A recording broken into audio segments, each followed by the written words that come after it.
বিসমিল্লাহির রহমানির রহিম। আসসালামু আলাইকুম ভিউয়ার্স, আশা করছি যে যেখানে আছেন ভালো আছেন, সুস্থ আছেন।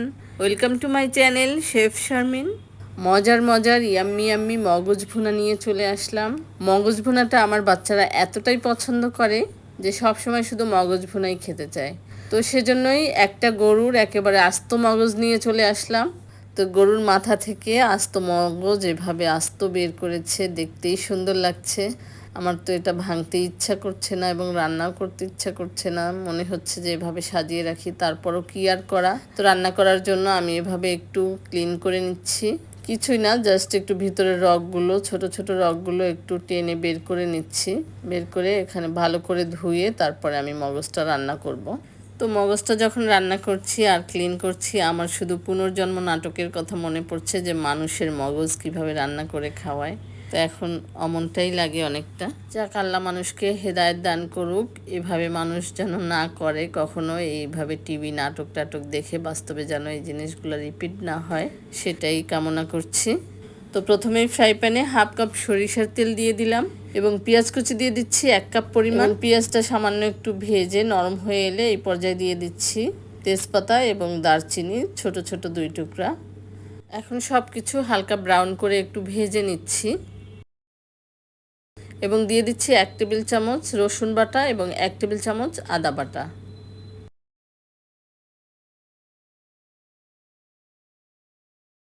এক মিনিটের মতো আদা এবং রসুন ভেজে সামান্য একটু পানি দিয়ে দিলাম এবং পানি দেওয়ার পরে গুঁড়ো মশলাগুলো দিয়ে দিচ্ছি।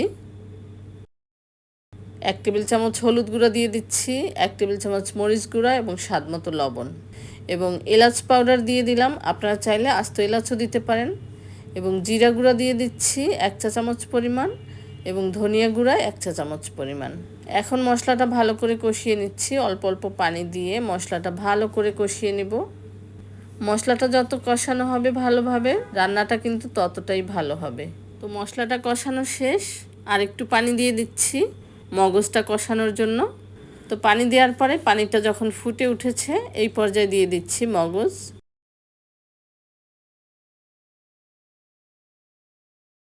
পুরো মগজটাই দিয়ে দিচ্ছি।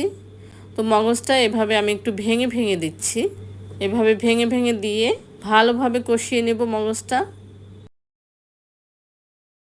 তো এখন ঢেকে কষিয়ে নিচ্ছি 1 মিনিটের জন্য। এখন ঢাকনাটা তুলে মগজটা আর একটু ভালোভাবে কষিয়ে নিচ্ছি।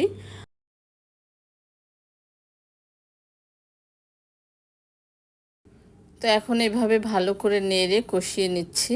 নাড়া কিন্তু বন্ধ করা যাবে না, অনবরত নাড়তে হবে, না হলে কিন্তু নিচে পুড়ে লেগে যাবে, তখন কিন্তু খেতে ভালো লাগবে না। আর যে কোনো খাবারে পুড়ে লাগলে কিন্তু খাবারের টেস্টটাই নষ্ট হয়ে যায়। তো মগজটা ভালোভাবে কষিয়ে নিয়েছি, এই পর্যায়ে দিয়ে দিচ্ছি পানি। আমি কিন্তু এখানে গরম পানি ইউজ করেছি, আপনারা চাইলে ঠান্ডা পানিটাও ইউজ করতে পারেন। এখন ঢেকে দিচ্ছি 2 মিনিটের জন্য। 2 মিনিট পরে ঢাকনা তুলে ভালোভাবে নেড়ে দিচ্ছি।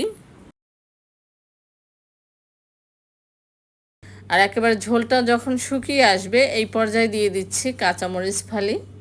আর কাঁচামরিচটা যদি আপনারা দিতে না চান সেক্ষেত্রে স্কিপ করবেন। আমার কাছে কাঁচামরিচের একটু ফ্লেভারটা ভালো লাগে আর দেখতেও সুন্দর লাগে, একটু সবুজ সবুজ, সেজন্যই আমি শেষের দিকে কাঁচামরিচটা দেই সব সময়। সব রান্নাতেই চেষ্টা করি কাঁচামরিচটা শেষের দিকে দেওয়ার। তো তেজপাতাগুলো উঠিয়ে ফেলে দিলাম। তো এখন ঢেকে দিচ্ছি আরও 1 মিনিটের জন্য। তো এখন একটু ভালো করে নেড়ে নিচ্ছি। তো 1 মিনিট পরে ঢাকনাটা তুলে দিয়ে দিচ্ছি 1 চা চামচ ভাজা জিরা গুঁড়া এবং দিয়ে দিচ্ছি 1 চা চামচ গোলমরিচ গুঁড়া। তো এখন আরও 30 সেকেন্ডের মতো এভাবে রান্না করব। তো মগজ কিন্তু এখন একেবারেই খাওয়ার জন্য রেডি। আমি এই পর্যায়ে চুলাটা বন্ধ করে দিচ্ছি। তো এখন একটু সার্ভিং ডিশে সার্ভ করে নিচ্ছি। তো আপনারা বাসায় এভাবে ট্রাই করবেন আর খেয়ে অবশ্যই জানাবেন খেতে কেমন হলো। খুবই সহজভাবে আমি মগজটা রান্না করেছি, দেখতেই পাচ্ছেন কতটা লোভনীয় লাগছে। যদি ভিডিওটি ভালো লাগে একটি লাইক দিয়ে সুন্দর সুন্দর কমেন্ট করে আমাকে সাপোর্ট করবেন।